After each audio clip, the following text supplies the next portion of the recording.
સાહેબ એ અયોધ્યાનો પ્રેમ પાછો ઉભરાણો છે. રામ પરત આવ્યા કઈ કઈના ભુવનમાં. પહેલી વાર મહારાજ દશરથે જે દરવાજાને ધક્કા માર્યો હતો એ આજ રામ દરવાજાને ધક્કો મારે. માં, એ માં શબ્દ જે સાંભળ્યો ખૂણામાં બેઠેલી માં કઈ કઈ ધીરે ધીરે આંખોના પોપસા ઉસા કર્યા. કોણ? રાઘવ? હામાં તને કરોડ દિવાળી આવી ગયો બાપ. દોટ દીધી. આખી અયોધ્યા હણગારાણી છે. મહારાજ વશિષ્ઠે કહી દીધું છે કે આવતીકાલે ભગવાન રામને ગાદીએ બેહાડવાના છે. ઋષિ મુનિઓને આમંત્રણ દેવા ગયા છે. રાજા મહારાજાઓને આમંત્રણ દેવા ગયા છે. ભરી કચેરી એમ કહેવાય હવારના પોરમાં ભરાણી છે. આખી અયોધ્યા નવા વસ્ત્રો પહેરી પહેરીને તૈયાર થઈ છે. પોતપોતાની રીતે હવની રીતે એમ કહેવાય તોરણો બાંધ્યા છે. ગામના ચોકમાં મોતીઓથી ચોક પુરાણા છે. જો માવતર પરિવાર સાથે પ્રેમ કેવો હોવો જોઈએ એ આપણને રામાયણ દેખાડે છે. અને મૃત્યુ ઉપર વિજય કેમ મેળવાય એ ભાગવત શીખવે છે, કૃષ્ણ શીખવે છે. રામ જીવતા શીખવાડે, કૃષ્ણ મરતા શીખવાડે. અને ભગવાન રામ એની લીલા ચાલુ કરે. જ્યાં સુધી ભગવાન રામ ના આવે ત્યાં સુધી માં કઈ કઈ અને મહારાજ દશરથ બાપુ કોઈ દી જમે નહીં. જમાના ટાણે રાઘવની હાજરી હોવી જોઈએ. એક દિવસ ટૂંકી વાત લઈ લો. બપોરનો સમય છે, રસોઈ તૈયાર છે. મહારાજા સ્વયં કક્ષમાં એમ કહેવાય પધાર્યા છે. માં કઈ કઈ ભોજન લેવા માટે આમંત્રણ દેવા આવે છે. અને માં કઈ કઈ ને ભગવાન રાઘવની રાહ છે. મહારાજ દશરથ માણસોને મોકલે છે. ક્યાં છે રાઘવ? બોલાવો એને કેવો જમવાનો વખત થયો છે. અને માણસો જાય છે ગોતતા ગોતતા એમ કહેવાય ગામને જાપે અવધના જાપામાં રાઘવ છે ગેડી દડે રમે છે મિત્રો સાથે. અને માણસોએ જઈને બાપુ એટલું કીધું, રાઘવ આપના પિતા બોલાવે છે. રસોઈનું ટાણું થયું છે, જમવા પધારો. રાઘવ રમતા રમતા ન્યાલી જવાબ આપે, હું નહીં આવું, મારી માથે દાવ ચડ્યો છે. એક જાય બીજો આવે, બીજો જાય ત્રીજો આવે. અને અંતે રાઘવ ખીજાઈને બોલ્યા, ના પાડું છું ને, મારી માથે દાવ ચડ્યો છે. હું દાવ દીધા વગર આવું તો મને બીજી વાર ભાઈ બંધો રમાડે નહીં. આ લીલા એની છે. હું દાવ દીધા વગર જો વયાવું તો મને પાછા મારા ગોઠિયા મને રમાડે નહીં. એ 5-5 જણા પાછા આવ્યા. અને છેલ્લે મહારાજ દશરથે કઈ કઈ સામું જોયું. કઈ કઈ આપ જાઓ. સાંભળજો, જે અવધની બજારમાં બાપુ નીકળે તેથી જાજમું પથરાતી હોય અને 22 દાસીઓ બે બાજુ એમ કહેવાય બહાર ઢોળતી જતી હોય એ અવધની મહારાણી. આ જેવો મહારાજ દશરથના મોઢામાંથી શબ્દ નીકળ્યો કઈ કઈ આપ જાઓ. અને તેથી ઉઘાડા પગે કઈ કઈ બજારમાં દોટ દીધી સાહેબ. ગામને જાપે આવી, ગામને ગોંજરે આવી, રાઘવ આપણા પિતા બોલાવે. પણ માં કઈ કઈને જામ દોટ કાઢતા આવતા જોયા. અને તેથી ગેડી દડાનો ઘા કરીને રાઘવે હામી દોટ દીધી. માં ભેટી ગયા. રાઘવ આપણા પિતા બોલાવે છે, જમવાનો વખત થઈ ગયો છે. માં સાંભળજો, ગામનો જાપા સિવાય કોઈ સાંભળતું નથી.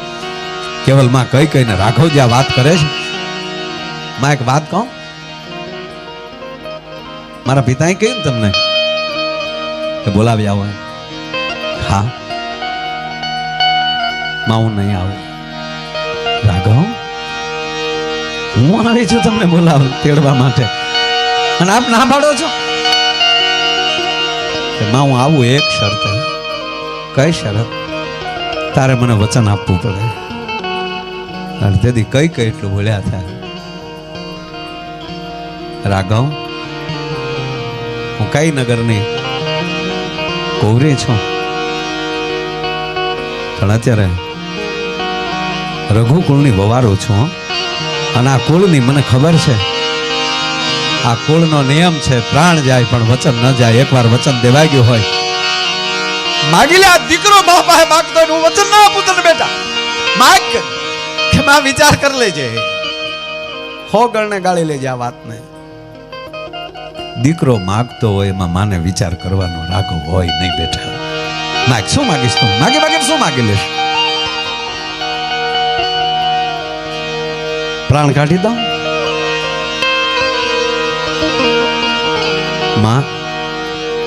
પ્રાણ કાઢવા હાવ હેલા છે, પણ આ તારા રામને વચન દેવું અઘરું છે. કે પણ એવું ક્યું વચન છે ઈ તો કે પ્રાણથી વધારે મોંઘું હોય? કે હા માં પ્રાણ કાઢવા ઈ તો હેલા છે. સામાન્ય માણસ આપઘાત કરીને કાઢી નાખે છે પ્રાણ. એ તો મૂર્ખાઈ છે માં, એ જીવન નથી. આયુષ વગરનું જીવને કાઢી નાખવું એ તો મૂર્ખાઈ છે, કમજોરી છે, કાયરતા છે. રાઘવ કહેવા શું માગે છો? કે સાંભળી લે માં, એવું વચન માગવા જાઉં છું અને આપ જાણો છો હું કોણ છું, બીજું કોઈ જાણતું નથી. મારી માં છે ને એ તો મને પ્રેમથી રાઘવ રાઘવ કહે છે, પણ સાંભળી લે માં કઈ કઈ કે તું જે રીતે મને પ્રેમ કરે છો એમાં મને એટલી ખબર પડી કે તું મને ઓળખી ગઈ છો. કે સાંભળ બેટા, માં તો ઓરડામાં હતા કૌશલ્યા, પણ કાક ભૂસંડી અને શિવ જે દી આવ્યા તારો જન્મ થયો ત્યારે હું ઓળખી ગઈ છે કે આ તો કાક ભૂસંડી શિષ્ય બન્યો છે અને મહાદેવ ગુરુ બન્યા છે. અને તારા હાથમાં જે પૂરી લઈને જે વયો બીજો કોઈ નહોતો, એ કાક ભૂસંડી મહારાજ પોતે હતા. અને તમે પૂરી લઈ હાટે એમ કહેવાય કે પૂરીનું બાનું દેખાડી અને તમે જે ફળિયામાં રમવા આવ્યા અને ત્યારે જે દર્શન કરતા હતા ને મહાદેવને હું ઓળખી ગઈ છે. આજ અમારા ફળિયામાં રમે કોઈ નાની હુની હસ્તી નથી. હું ખોટી તો નથી ને રાઘવ? આમાં પણ કોઈને કહેતી નહીં, તું કોઈને કહેતો તને રાઘવના સોગંદ છે. અને ત્રીજી વાત, હવે તો જે માગું એ આપણે ના જ નથી પાડી મેં તને. કે સાંભળી લે માં, સૂર્ય ચંદ્રના તેજ રહેશે ને ત્યાં સુધી જગત તને કલંકીની કિંમત બોલાવશે. આવું અઘરું માગવું છે. અને તેથી માં કઈ એટલું બોલ્યા હતા કે રાઘવ મને હરખ થાય બેટા, એક દીકરાને એક બ્રહ્મની લીલા માટે જો મારે એક પાત્ર બનવું પડતું હોય, માગી લે શું જોવે છે. વચન આપ્યું તને માં, વાર છે પણ કહું છું એ રીતે માગવાનું છે તમારે. કે બોલ કે મારા પિતાજી પાસે તમારા 2 વચન બાકી છે? કે હા, એ વચન હું કહું એ માગવાના છે. જે મારા પિતા પાસે તમારા 2 વચન બાકી છે, આજે તમારો રામ કહે ને એ રીતે હું કહું તેથી માગવાના છે માં. કે મારો રાઘવ કહે ત્યારે માગો, એમાં શું વાંધો? કે માં સમય આવે આખે અયોધ્યા એમ કહેવાય કે હણગારાઈ ગઈ હોય અને તારો રામ ગાદીએ બેસવાનો હોય ત્યારે તારે વચન માગવાનું છે. પહેલા વચનમાં રામને ગાદી નહીં, ભરતને ગાદી, મારા ભાઈને ગાદી. એટલે માના શું થયું બાપુ ખબર? કે આ ભરતને એટલો બધો પ્રેમ કરે છે ને એટલે કદાચ રામને ભરત પ્રત્યે વધારે લાગણી છે. હું રામને બહુ રાખું છું એટલે એને આ એક થોડીક લાગણી કે કાંઈ વાંધો નહીં રાઘવ, ભરત ગાદીએ બેસે તું ગાદીએ બેસે, એમાં શું ફરક પડવાનો હતો? તમે બે મારી આંખો છો બાપ. હવે બીજું વચન, કે બીજું વચનમાં અતિ અઘરું છે. બીજા વચનમાં મને 14 વર્ષનો વનવાસ. રાઘવ આ શું બોલો બેટા? આ માગતા પેલા પ્રાણ મારા ભૈયા જાય અને પ્રાણ નહીં હોય અને વચન દીધા વગર પ્રાણ ટકાવવાની જવાબદારી માં તારી છે. તને પગે લાગીને કહું કે તું મારા માટે વચન નહીં માગે તો હું વનમાં કેવી રીતે જઈ શકે? વનમાં નહીં જાવ તો ઋષિ મુનિઓનો હથવારો કેમ બને ને પાપીઓનો સંહાર કેમ કરે? કહેવા ગયો તેદી કઈ હૃદય ઉપર પાણો મૂક્યો છો એટલું કીધું. ઈ વચને માગવા તૈયાર છું, પણ હવે જો તું જમવા આવતો હો તો ભલામાં, હવે તું જમવા આવતો આવે છે, જમે છે સાહેબ. કઈ ને તો તેદુનો વનવાસ હતો સાહેબ. તેદુનું જમીન કોઈ જમી નહોતી. હજી રામની ગાદીનું મોઢું થાય તો સારું, હજી રામની ગાદીનું મોઢું થાય. અને એક સમય બાપુ આવીને ઉભો રહી ગયો. માવતર ને દીકરાઓ પરિવાર સાથે કેવો પ્રેમ હોય. આખી અયોધ્યા હણગારાણી છે. મહારાજ વશિષ્ઠે કહી દીધું છે કે આવતીકાલે ભગવાન રામને ગાદીએ બેહાડવાના છે. ઋષિ મુનિઓને આમંત્રણ દેવાઈ ગયા છે, રાજા મહારાજાઓને આમંત્રણ દેવાઈ ગયા છે. ભરી કચેરી એમ કહેવાય સવારના પોરમાં ભરાણી છે. આખી અયોધ્યા નવા વસ્ત્રો પહેરીને તૈયાર થઈ છે. પોતપોતાની રીતે હોની રીતે એમ કહેવાય તોરણો બાંધ્યા છે.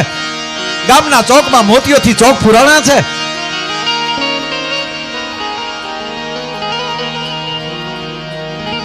સાહેબ અયોધ્યામાં કોઈ ગરીબ નહોતું.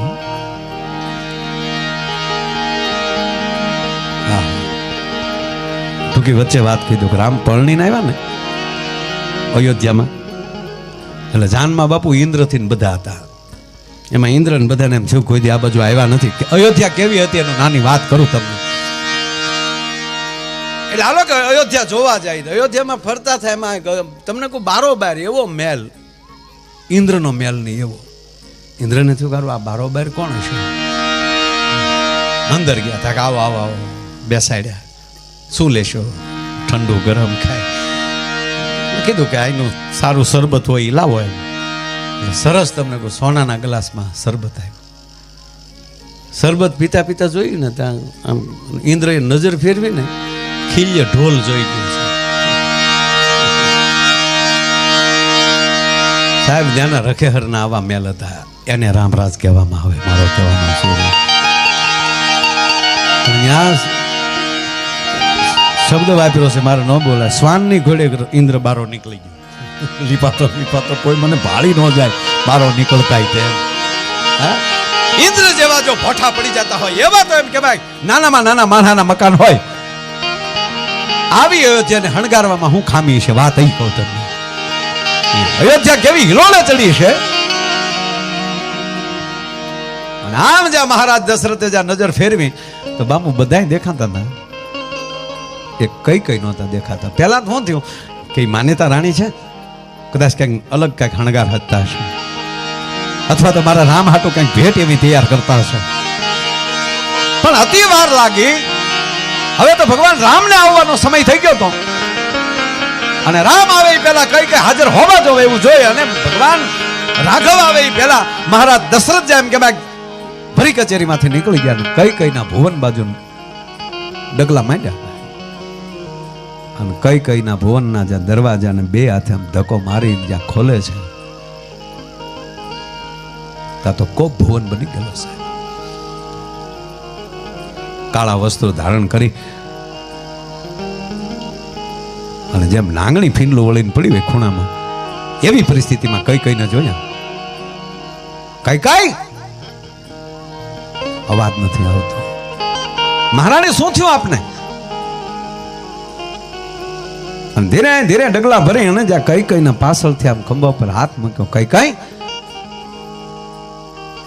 પણ કોઈ નવા મદારીએ તાજી રાફડામાં નાંગણીને પકડેલી હોય અને હજી ધીરે જ નહોતી હોય અને એને જ એમ કહેવાય કે પૂંછડી પર પગ મૂકે જેમ ફૂફાડો મારે એમ કઈ કઈ એમ કહેવાય કે પોતાનો ફૂફાડો. મહારાજ માફ કરજો, મારી સામુ ન જોતા, મારી પાસે તમારે ન અવાય. આજ મહારાણી શું વાત કરો છો તમે?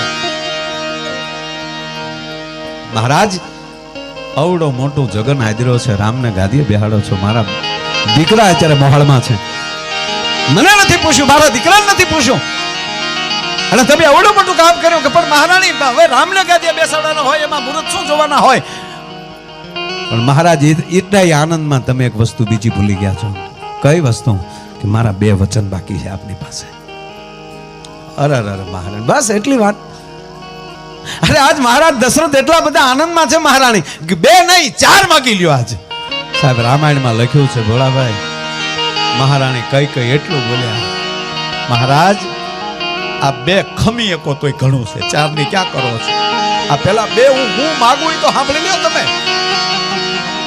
માગી લ્યો મહારાણી, સાંભળી લો મહારાજ. પેલા વચનમાં તમારા રામને ગાદી નહીં,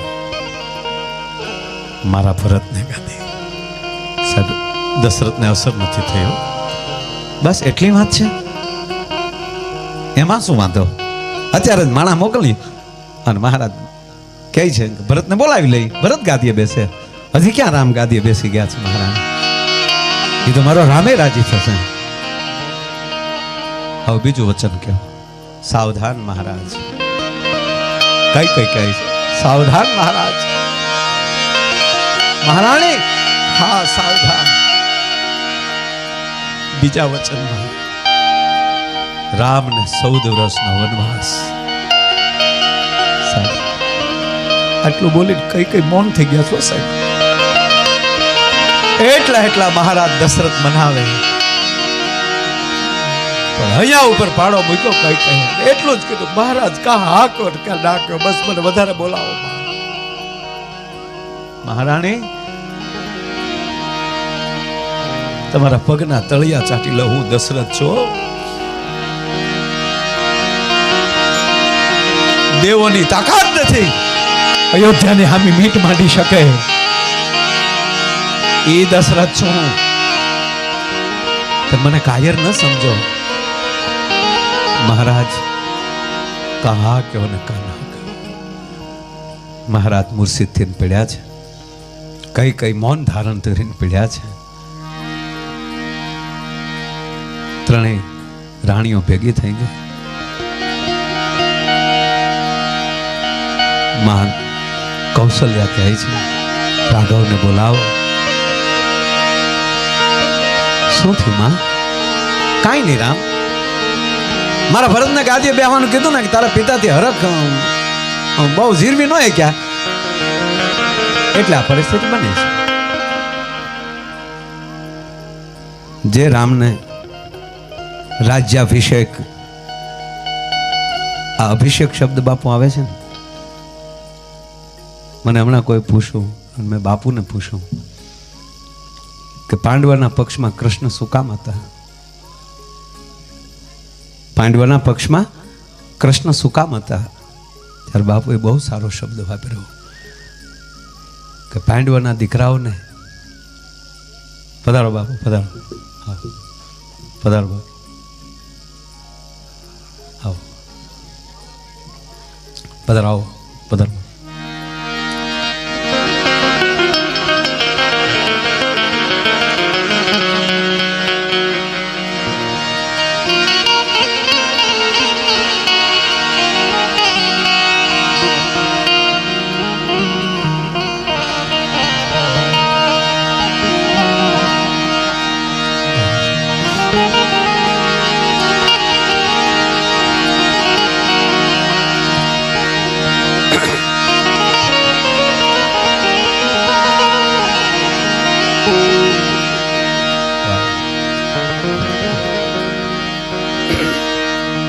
મુળાત ઉપર આવું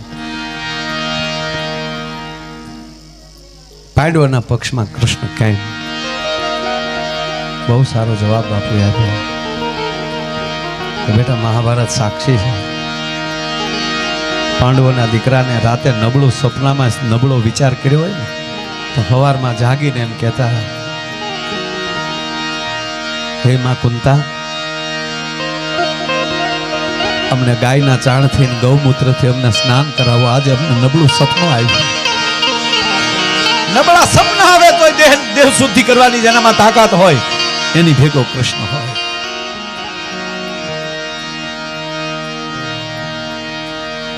તૈયાર થઈ ગયા ભગવાન રામને એમ કહેવાય અભિષેક કરવા માટે જે વલ્કન પહેર્યા છે અને ધન્ય છે જગદંબા જાનકી હારોર તૈયાર થયા ત્રણેય માતાઓ કે તું રહેવા દે ને બેટા મહારાજ દશરથ બેઠા થાય છે રાઘવ રામ લક્ષ્મણ બહુ વાત તો આપ જાણીએ કરવા બેસે તો પણ આજે ચૈત્રી નવરાત્રીનો પહેલો દિવસ છે અને 9મે દી રામ જન્મવાનો છે ચૈત્ર મહિના શક્તિની ઉપાસનાના દિવસો છે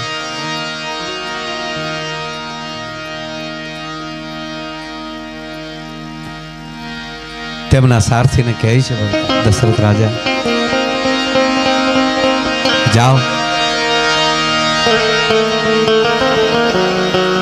નદીના સામા કાંઠા સુધી જઈ નિમિત્ત પૂરતું વનવાસ દઈને એને મનાવીને પાછા લેતા આવજો અયોધ્યા આખી હારે હાલી છે પણ પરિસ્થિતિ કેવી થઈ જેને આનંદ હતો જેને ઉમંગ હતો રામને જે રાજ્યાભિષેક સાથે રાજાના રૂપમાં જે અયોધ્યા તલખી રહી હતી મીઠું માંડી અને કે હમણાં અયોધ્યાનો જેના માથા ઉપર એમ ક્યાંક મુગટ હશે અને એવા રામને આગળ જોવું અને હારે જગદંબા જાનકી હશે પણ રામ લક્ષ્મણ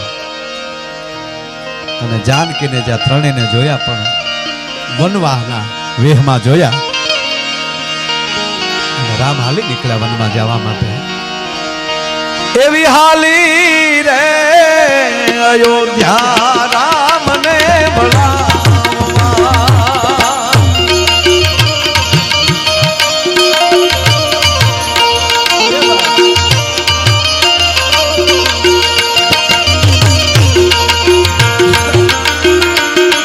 મોલા તુમ બોલ્યા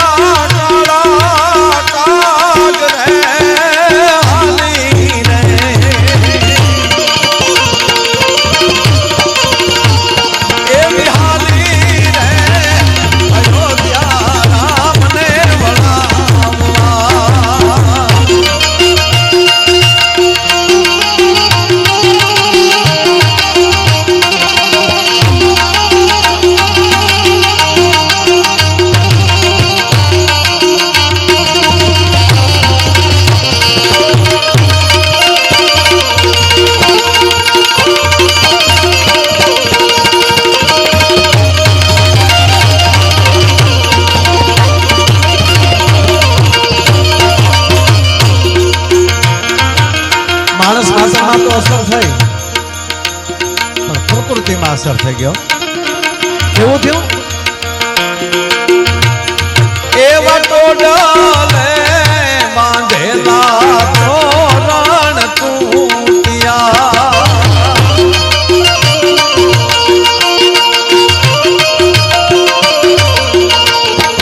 એવા ટોડલે બાંધેલા તોરણ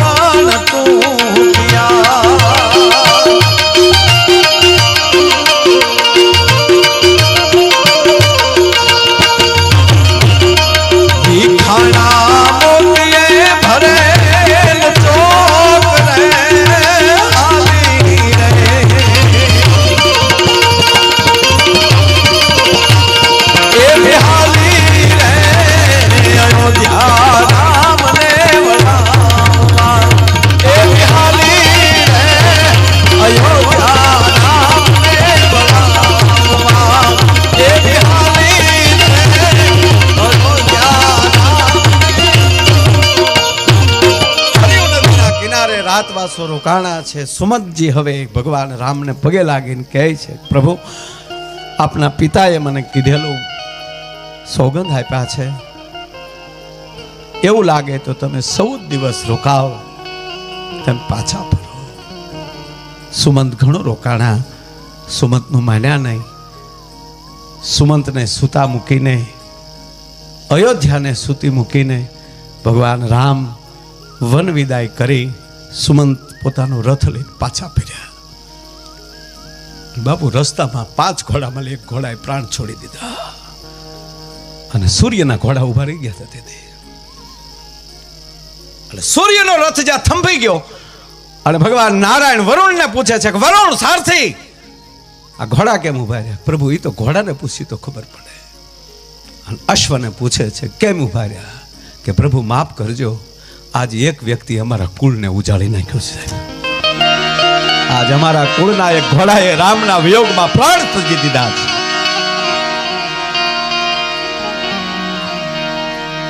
હવે નારાયણને વરુણ પૂછે છે, પ્રભુ યશ્વ કોણ? કે રામ પ્રેમી હતો, એની ઈચ્છા એવી હતી કે રામ જેથી છત્રપતિ બને તેથી મારા ઉપર બેસે અને હું રામનો ઘોડો થઈ અને રામને સાથે મારા કુળને દીપાવનારો સૂર્યવંશ રાઘવ મારો સૂર્યવંશ છે, મારા દીપાવનારો યશ હતો. એની આશા પૂરી ન થઈ કે આ તો વનમાં વયા ગયા, હું 14 વર્ષ કેમ કાઢું? એ વિયોગમાં ઘોડાએ પ્રાણ મૂક્યા. અને મેં પૂજ્ય બાપુ પાસેથી સાંભળ્યું છે કથા બીજે નહીં હોય. પછી વરુણ સૂર્યદેવને પૂછે કે હવે પાછો કોઈ સૂર્યના ગોળા જેવો જેથી આ પૃથ્વી ઉપર જન્મશે તેદીનો અશ્વથી ચેતક બનીને પાછો આવવાનો છે. સાહેબ આ ચેતકી અવતાર હતો મહારાણા પ્રતાપ. સાહેબ એક પશુ, એક મારો કહેવાનો અર્થ છે કે એક પશુ, એક પ્રાણી એ પણ એમ કે ભાઈ કે પ્રતીક લઈ લે કે હું આમ જ જીવીશ. આ વ્રજની ગાયોને બીજા અવતારમાં ગોપીઓ થવું પડે. કલ્પના તો કરો સાહેબ, વાહળી હારે જો એને મેણા લાગતા હોય કે વાહળી તું કેટલી ભાગશાળી છો કે કૃષ્ણ એની આંગળીઓ હારે તમે રમાડે છે, તારા હોઠ એના હોઠ ઉપર તો રાખે છે. બાંસુરી તું બેરનભાઈ તું અમારી વેરી થઈ ગઈ છો કે જેટલો અમારી સામો કૃષ્ણ નથી જોતો એટલો તારી સામો જોવો છે.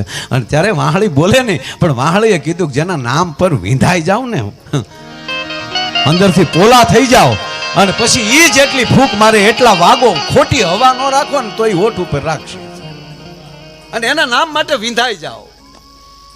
પાત્રો ખુલ્લા મૂકી ગયો કે હવે તું હે કૃષ્ણ તું જેટલી હવા ભરી એટલું,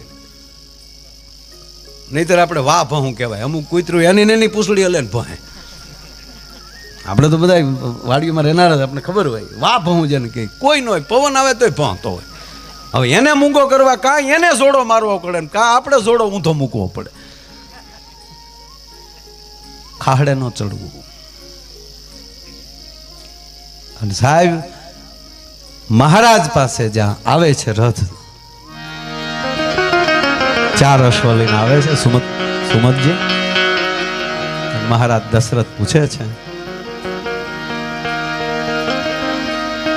પ્રભુ માફ કરજો, આપનું વચન હું ન પાળી શક્યો, રામને પાછા ન લાવી શક્યો. કહી રામ રામ કહી રામ,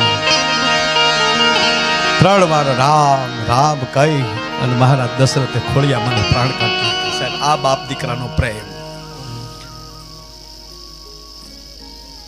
પછી તો આખી વાત ટૂંકી વાત લઉં, એ જ રામ 14 વર્ષ પૂરા કરીને પાછા આવે.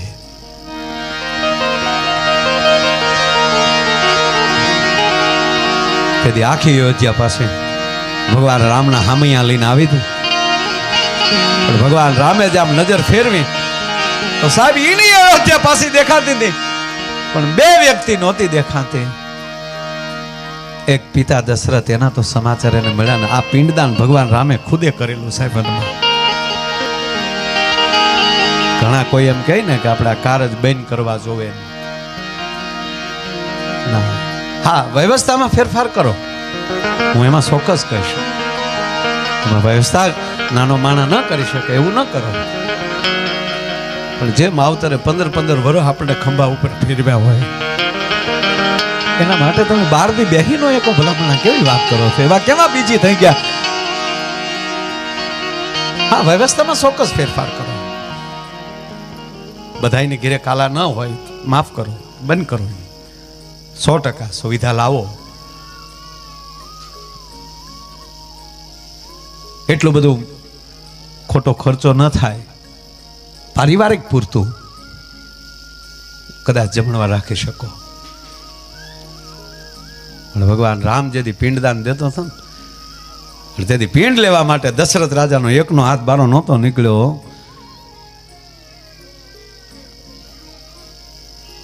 તેથી 1000 હાથ બારા નીકળ્યા હતા. અને પૂછવામાં આવ્યું કે 1000 હાથ કોના છે? રામના વડવાઓના.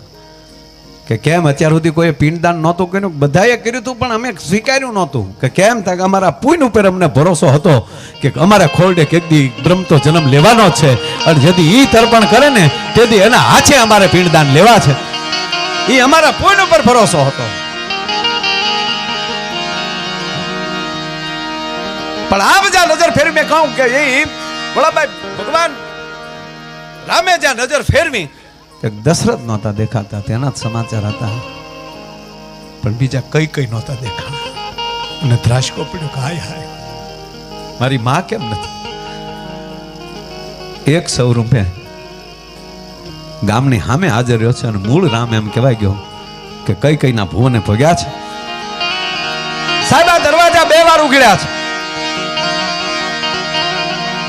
અને સાહેબ માવતરો હામાં કેવા હોય? ભરત મહારાજ ને બધા જયારે ભગવાન રામને મળવા ગયા વનમાં, બાપુ આ ઘટના મને બહુ ગમે છે. તેથી જનક રાજા આવ્યા છે, સીતાના માં પણ સાથે છે, મળવા આવ્યા છે. હવે સાંભળજો, અડધીક રાત સુધી સીતાજી માં કૌશલ્યાને ના પગ કચર્યા, સાસુની સેવા કરી કે તમે એક દી રોકાવાનું છો ને તો એક દી મને સેવા કરવા ગયો. અડધીક રાત થઈ ને પછી સીતાજીને કીધું બેટા આપના માતુશ્રી પણ આવ્યા છે, જાઓ મળી આવો. અને માને મળવા જ્યારે જાય છે દીકરી, હવે કલ્પના કરો તમે, સીતા જેવી દીકરીને જે માએ જનકપુરમાં ઉછેરીને મોટી કરી હોય અને જેના સંયવર માટે પૃથ્વીના ગોળા ઉપરનો એક પણ રાજા બાકી ન રહ્યો હોય, અને એવી દીકરીને લગ્ન પછી સીધો વનવાસ મળે, એ માને કેવી તકલીફ થઈ છે. જ્યાં માના તંબુમાં માં જાનકી જ્યાં પ્રવેશ કરે છે, પાછળ કૌશલ્યાજી જાય છે. કૌશલ્યાજી સીતાજીના માતાને બત ભરીને રડે છે, બહેન મને માફ કરજો, અમે તારી દીકરીને હાચવી ન ગયા. મહારાજ જનક પધારે છે, માં કૌશલ્યાને કહે છે, માં આવું ન બોલો,